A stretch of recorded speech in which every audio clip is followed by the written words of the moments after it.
project really drew me because I think advertising is really important for society. It's, you know, a huge piece of popular culture.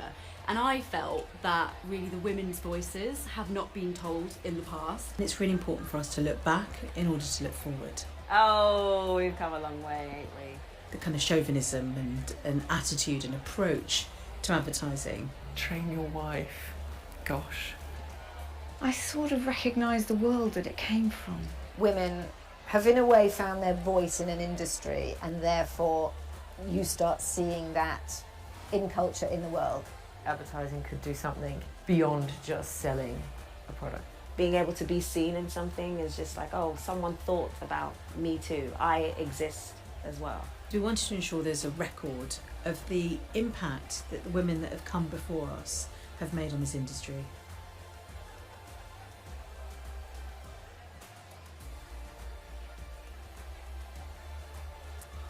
Hello everybody, and thank you so much for being here.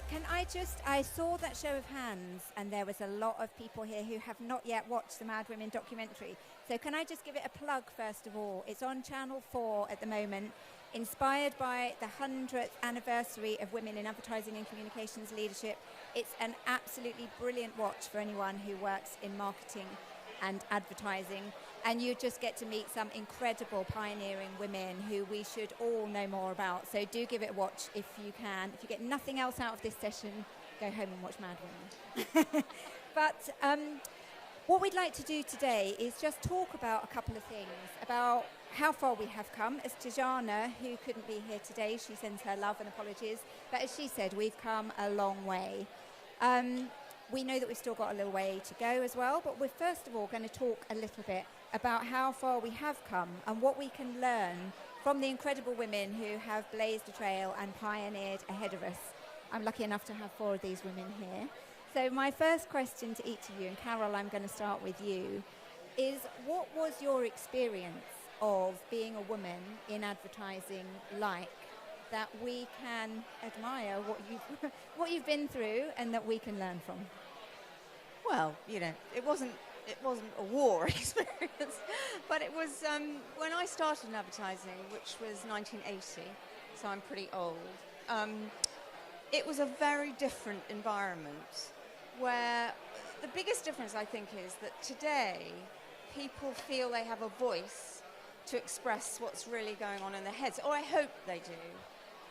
That wasn't my experience when I first came into advertising. And how to illustrate that for you, there's myriad stories, but the one I'll alight on is that when I started as a trainee in a big American advertising agency, they hired a woman on the board for the first time. And I was amazed how motivating I found that. I thought, wow, she's there, maybe I could go somewhere in this industry. And I was in the pub having drinks with a group of people, my male boss being one of them. And I expressed this opinion to him. And he said, oh my God, I think it's outrageous that a woman with 2 small children should be a director of a major London advertising agency. I thought, wow. And I said, well, that's interesting. I almost said his name there. That's interesting, whoever you are. Because you have got 2 small children, and you're a director of a major London advertising agency. And he said, don't get funny with me. And you've been getting funny ever since. I've been getting funny. It's one of my stories, and it just illustrates. But at the time, I couldn't speak back to him.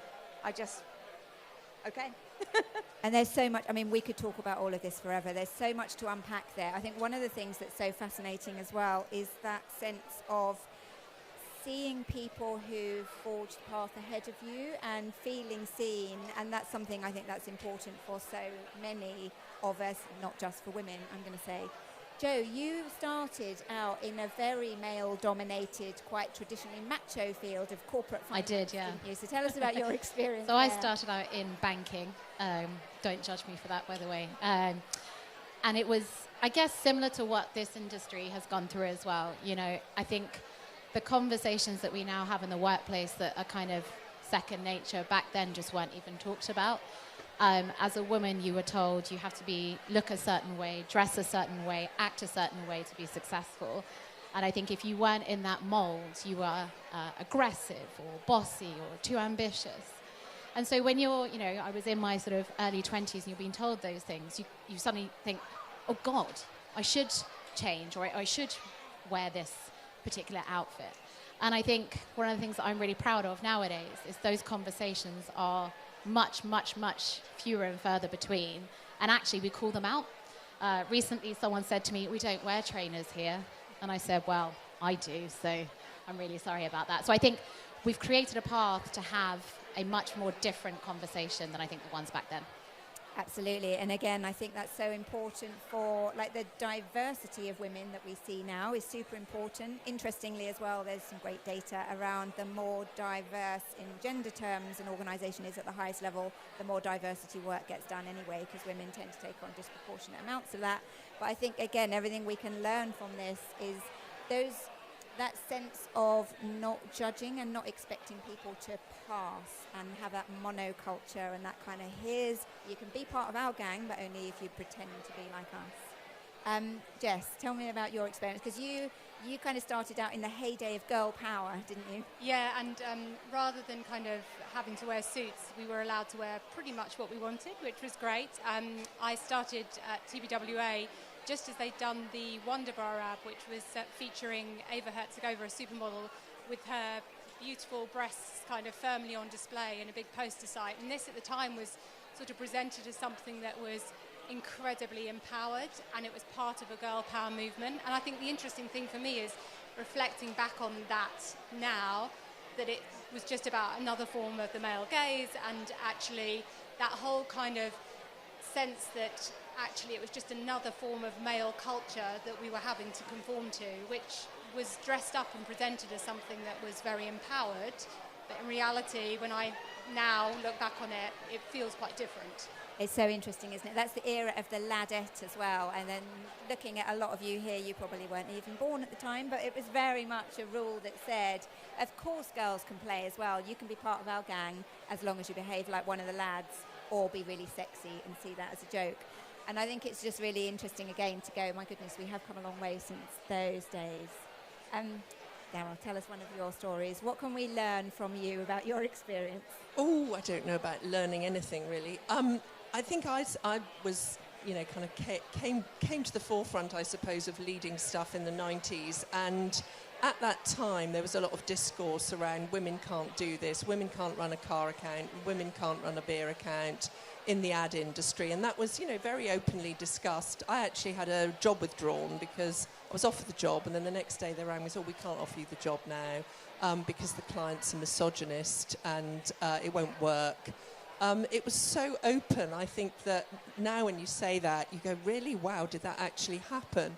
But I sort of entered the industry thinking I didn't particularly want to sort of have to fight a feminist agenda. I thought it would be more equal. I don't think it was. But once I got that sense of opportunity to show that one could do anything, I ran a car account. I was put in charge of one of the biggest car accounts in the UK. And quite comically, my husband was writing an article for Top Gear, and he was about women in car ads, completely randomly, and he rang all the car account leads in agencies in London, and one of them said to him, well, you want to talk to that bloody woman running the Vauxhall business, running around town in a Vauxhall Carlton.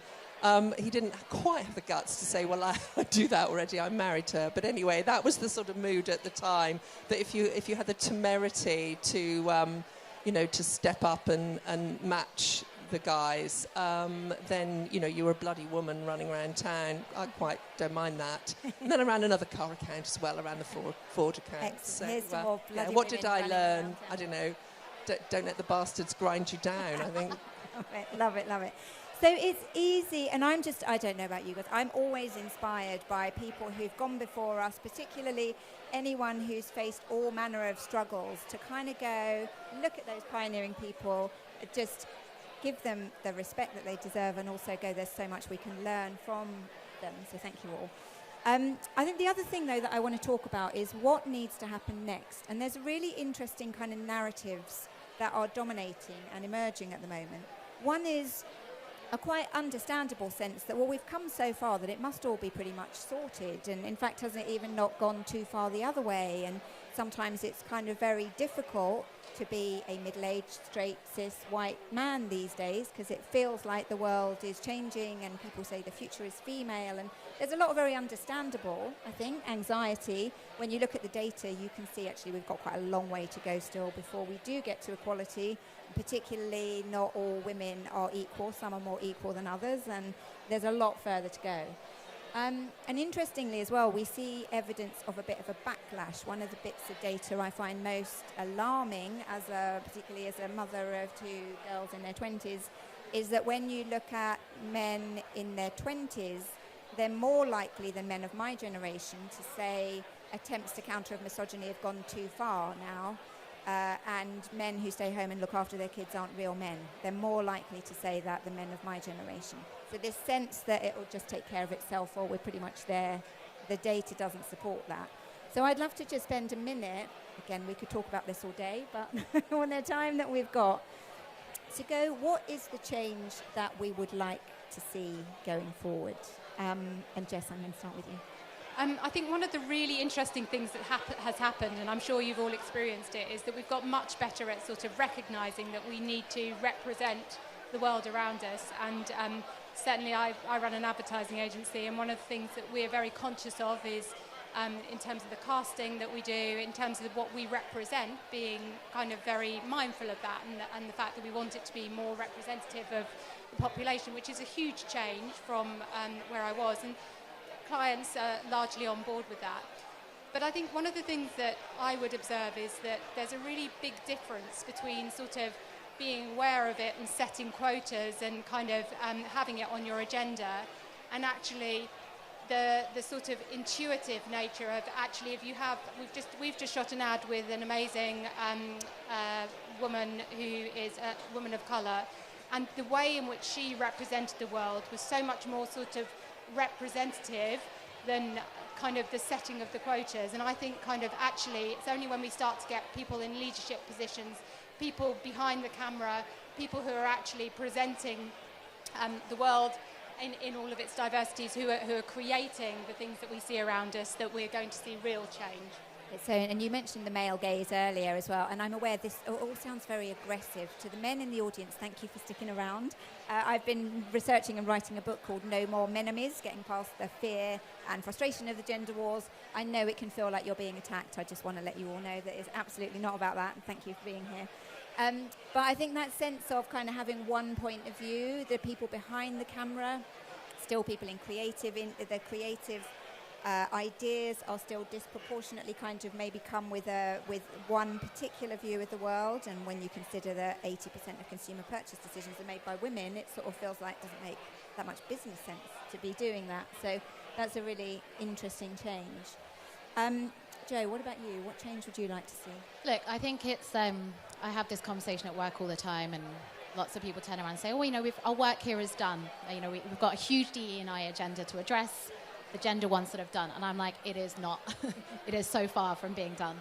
I think for me personally, it's about looking at people from different socio-economic backgrounds. Actually, I take my responsibility as a female in the workplace in that context very, very seriously and very importantly.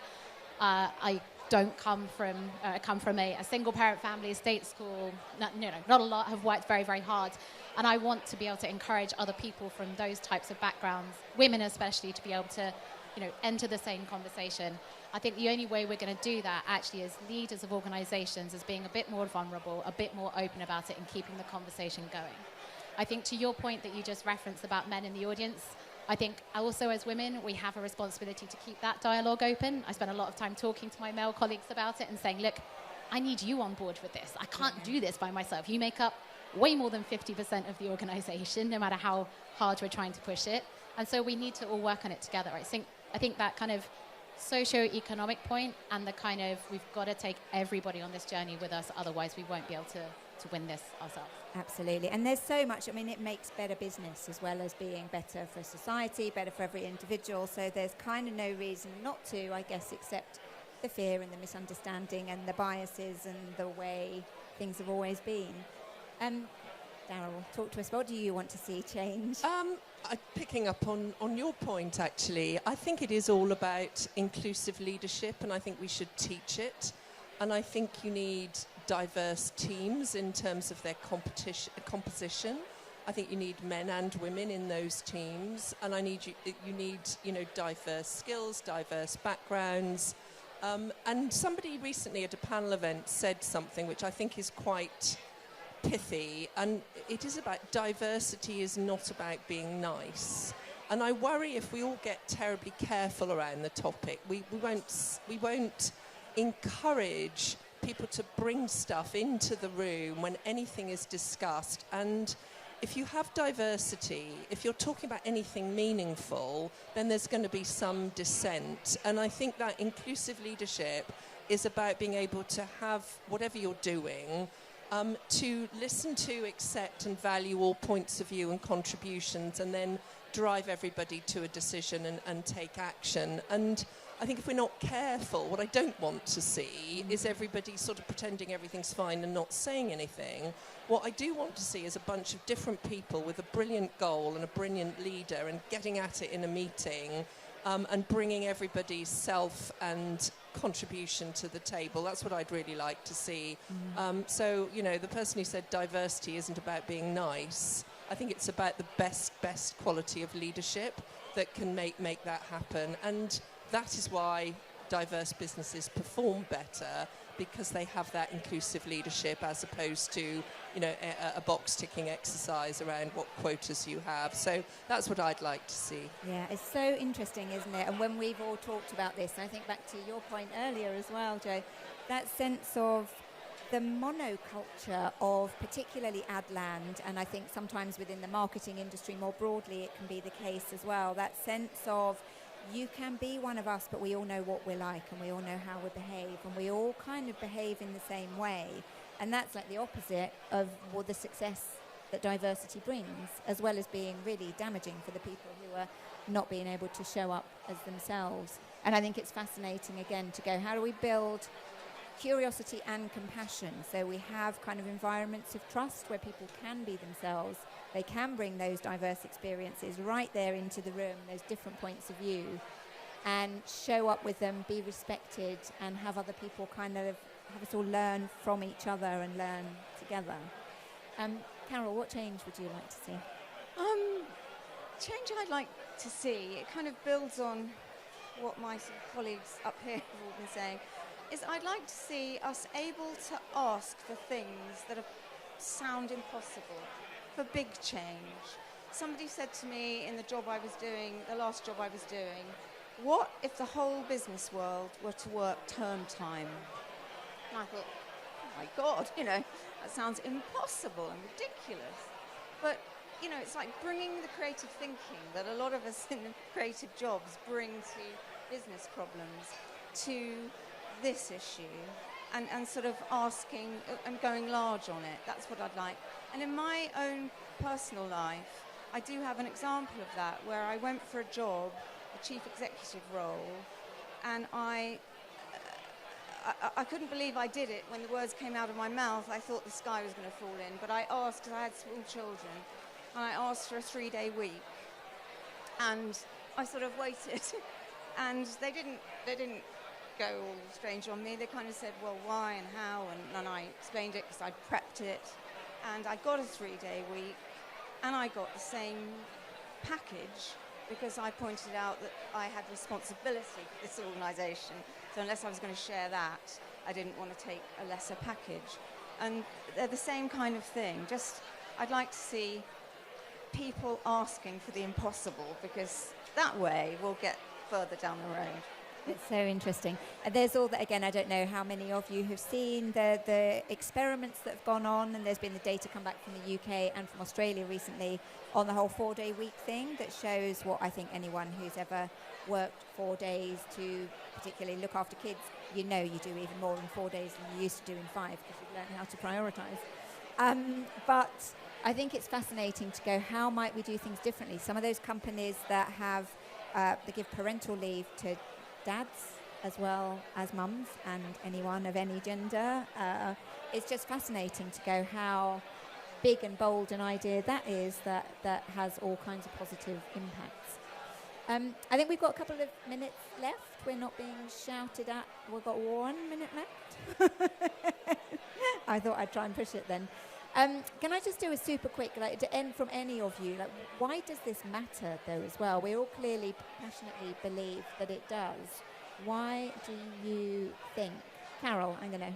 Because we're people and we're in the world and we deserve our space. It matters. It matters that every single person can feel included. It matters. Yeah. Because it's, I guess, a responsibility that, I was born into, right? I am a woman. I am incredibly proud of being female. And I want the generation that comes after me to feel the same and to do whatever I can to make their lives easier and make it a more, let's face it, fun, because that's what we should also be having, an enjoyable workplace. And that's why, for me personally, I wake up every morning and go, that is a responsibility that you have. And I actually feel effing proud of it. Like, I enjoy it. Thank you. I think it's really important that we're doing this in order to kind of create better work and create better workplaces for everybody. And everybody sort of has a right to expect that. I think you get a better result if everybody is, absolutely flying and in the zone. And if they're stiff because they can't quite conform or they don't feel quite at home or their best self, you'd get a lousy outcome. And from my own experience, once I stopped trying to outmen the men and became as daft and girly and warm and funny, I was so much more successful, and that was a real shock to me. So I think if you can be your whole self, it's a bit of a cliche, but you are who you are, mostly at home, and bring that into the workplace, I just can't, I just think that the productivity will be epic. Yeah. So better for business, better for every individual, better for society, and more fun. I'll take that. Thank you very much. Do watch the Mad Women documentary. The WACL website has got a 50% playbook that's got 5 different levers that are really useful to drive change. If anyone's interested in doing some more with a bit about why it matters. Thank you so much for my amazing pioneering women here on the panel, and thank you all for listening. Thank you. I've been watching all of you and listening all so intently. I haven't seen the audience not move so little throughout the whole today and all of the sessions. So thank you for sharing so openly and honestly. When change is the only constant.